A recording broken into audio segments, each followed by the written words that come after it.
Hey everyone, Brendan Snyder here. How are you? Thanks so much for joining me and welcome to another video for Scores from the Record Store. So I just got back from one of my favorite places to go, Princeton Record Exchange. And yeah, you guys did see a Let's Go to the Record Store video. That's a whole different experience. All the stuff in here, new, different than that. So I went back.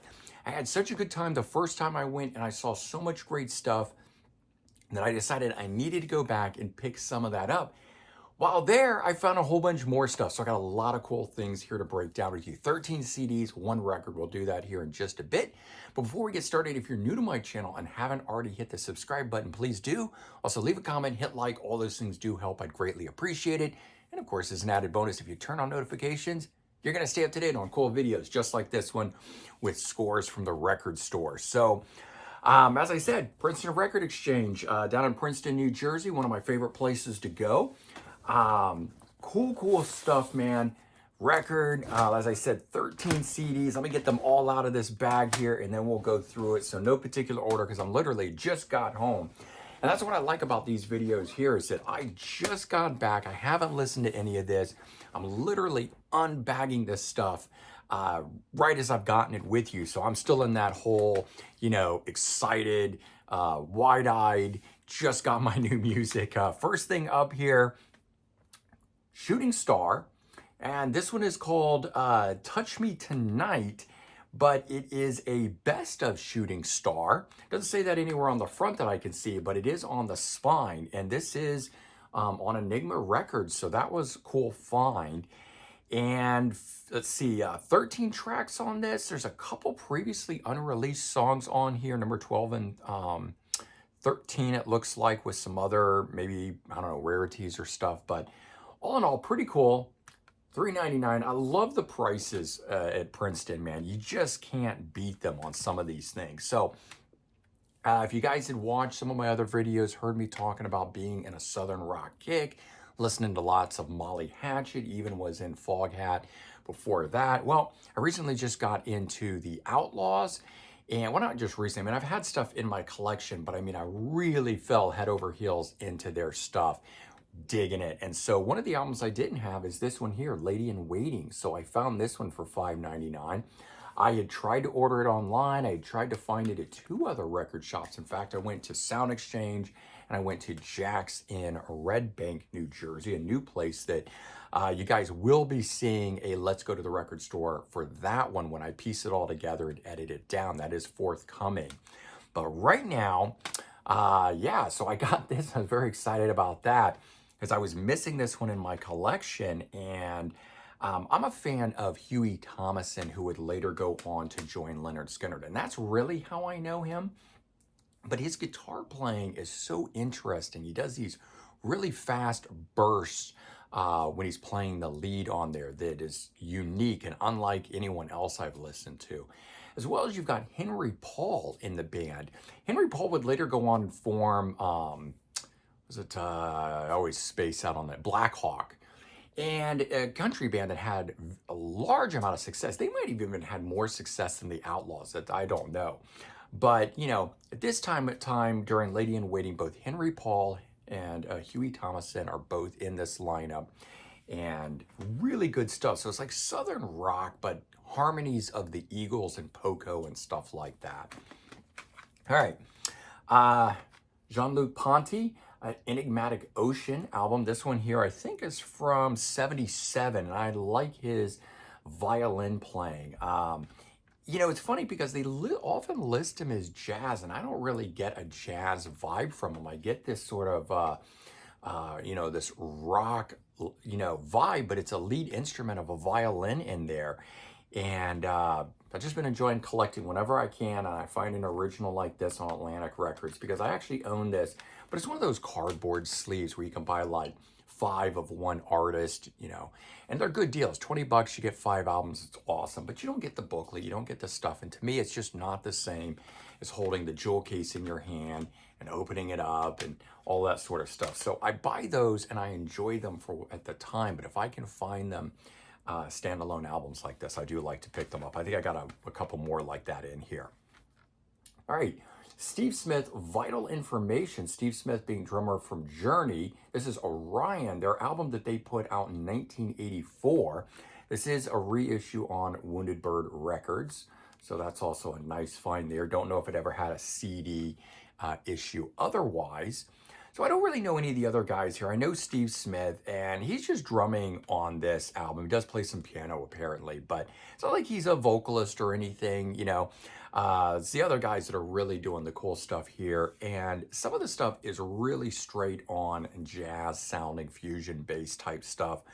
This one here, just in the samples, seem to have much more of a sort of 80s vibe to it, and I thought I'd give it a chance. I've not been able to get into the other albums that he did under the name Vital Information, but this one here sounded good to me in the samples, so $7.99, worth picking it up for that. Now, this one here I actually already own. No talking, just heads. So this is the heads. This is Talking Heads without David Byrne. And they got a whole bunch of lead singers doing it, but the copy that I have has a promo sticker on the booklet right across here, and that's always kind of bugged me. And one of the last times I played it, it skipped on one of the tracks. And I don't know if that was just, you know, what it was for that day or whether it was really a damaged, you know, had gotten damaged over time. But I thought for $1.99, I'm just going to simply replace it, and in this way I'm getting one without the sticker on it, so that's already a cool part. And if by chance that other one does have a skip on it, then I'll get this. But you know, this is always really cool. If you don't know about this, this was a cool album. We've got Michael Hutchence of NXS is on here, Debbie Harry from Blondie, Richard Hell, Maria McKee, Ed Kowalczyk is on here. So Gordon Gano, Violent Femmes, just very cool, the lead vocalist they got. And I've always really liked that album, so I definitely wanted to make sure that I got a good copy of that. All right, now I went up to Princeton with my good friend Joe, and he was specifically looking for Jack Bruce, so I found this one for him. There were 2 copies of it. I decided to just throw one in my bag. So this Jack Bruce album here, which is called Willpower, it's a 20-year retrospective, so it's actually a best of. I didn't even realize that until I just read that to you now. I just saw it and said, you know what, that, you know, it's a cool looking late 80s, early 90s album cover there. I'm just trying to see, so 1989 in fact. And I said, you know, Jack Bruce, I know who he is, you know. I'd be interested to hear what he has done solo-wise. And since my friend Joe is specifically looking for Jack Bruce solo stuff, this is actually pretty cool here. So I'm glad that it's a retrospective, in fact, and not just an album, so I can actually check out more of what he does across the board. And then if I really like it, I can actually search out a bunch more stuff. But again, at $1.99, so worth it.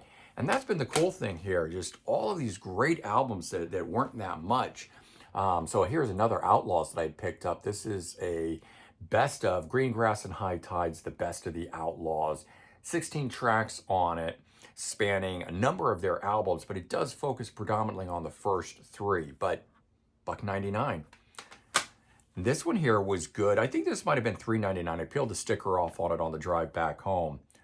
This is Doors, and it's a selections from the box set, but this is different than the one that they released commercially. This one went to radio stations. It's a promo only. It has 7 tracks on it, and it's got a lot of the rarities. So whereas the selections from the box set that they released commercially to everyone, you know, the jewel case edition of this, it also had album cuts and other stuff on it that I didn't really need, you know. And you buy the whole box set, but it really only has a few rarities on it. It's nice when they gather them all up. So I don't know if this is all of them, but all 7 of these are either live or demo or something else. None of them are just straight album cuts. So I thought that was kind of cool. Plus, take a look at this. When you open this up, you know, it talks about it here. It was meant as a promotional thing. So it's got some of the cool photos. It's got a little write-up on this stuff. So I'm just adding that. I'm a Doors fan. But those 7 tracks, pretty cool. So here's one I already owned, but I had a Spitfire reissue of this, and I found an original Atlantic Records version of Ted Nugent, Little Miss Dangerous. So this album here, 1986, And not that it's a great album or anything, but I like having original copies of these things, especially the Atlantic Records one. I don't know, I have an affinity for the label. I grew up with a lot of great bands that I love on that label, and seeing that, I would much rather have this than some of these poor reissues that were done, especially when they change the album art or, edit out some of the good stuff that's in these things. So $5.99, add that one in. I can replace the other one. This one here was the really cool find. Dan McCafferty, a solo album from the Nazareth frontman. Totally not expecting to find this. It's just self-titled apparently. 1975. Lots of cover songs are on here. Don't know if they're all covers, but songs by, Cinnamon Girl by Neil Young. We got Out of Time by Jagger and Richards. We've got, what else did I see on here? Not finding it really quickly on here, but I did notice there was a number. Oh, Dylan, Boots of Spanish Leather. So number of cover songs on here. And I don't know if that was an attempt to capitalize on the success of the covers that Nazareth had already done or what. But this one's CD here. It's got a bonus track, Nightingale, on it, which is written by McCafferty. I don't know if that's the only one he wrote on here. It looks like everything else on here was written by other people, but thought that was kind of cool. So definitely gonna check that out. Now, I had gone down, as you guys saw, I don't know, a week and a half, almost 2 weeks ago at this point, and I found a Screaming Tribesmen album. And I really thought that I owned this at some point. I still kind of think I did, but I can't find it anywhere. I went through everything, so I went back and got this one, Bones and Flowers. I think this is the debut album from the band. It might be their one and only major release. I picked up one that was a compilation of 2 EPs on it, and just really liked this stuff. And, the guitar player from this group is from Radio Birdman. So that's always been my connection between this band here and, why I like them, kind of thing. I like Radio Birdman, but I actually really like Radio Birdman because of another group called the Hitmen, which is a lesser known group, an offshoot from that lineup. But yeah, so, some of you guys ask if I listen to Australian music. I certainly do. Not just this, not just the big stuff, the NXS and AC/DC and Men at Work and stuff like that, but I do like a lot of other stuff as well. Let me flip this one around. This one is a promo item, and it's Genesis Archive Volume 1, a sampler. There's no cover to it. It's $3.99, but it's got 12 tracks on it. And again, like the Doors album, they really focus on the rarity aspect. So it's got a couple album cuts on it like you would expect. The Lamb Lies Down on Broadway and Carpet Crawlers. But it immediately goes into a bunch of live recordings, some single A-sides, remixes of singles, rough mixes, BBC sessions, a B-side, and another live track on here. So I don't actually own the first archive, so that's the first thing that's kind of cool about this. But number 2, I like those succinct, sort of edited down things, especially ones that are meant to go to radio stations. So it usually is the creme de la creme of a box set. And to get a promo, I always loved collecting these things when I was working in record stores. So I still look for them today whenever I can find them. I have a huge collection of promo-only type things. And then Drama Rama. If you guys know the story about this group, this is Box Office Bomb from 1987, but Drama Rama started in the Sound Exchange basement. So one of the members owned the store and started the store and then formed the band. And then the band became popular, and I don't know at what point they sold the store or whatever, but they actually started in the original Sound Exchange basement. And I thought that was such a cool story when I found that out, especially with the connection that my friend Anthony owning Sound Exchange now, having bought it about 2 years or so ago. But I've always liked Drama Rama, and I've only ever had one album by them, a later era one. So I'm checking this out to see if I like this as much, and then maybe pick up some more stuff. Who knows? And this next one here was a pretty cool one. Trust, the French band. This one here can't speak French, so I'll just let you read it. And it's all in French. There's the songs on the back here. But they did make one English album after the popularity of the song Antisocial that Anthrax had with that hit being a cover song that was translated into English. And then they did make an English speaking album, but it sort of lost a lot of their, in my opinion, their guts, so to speak, from what they sounded like before they tried to Americanize themselves like that.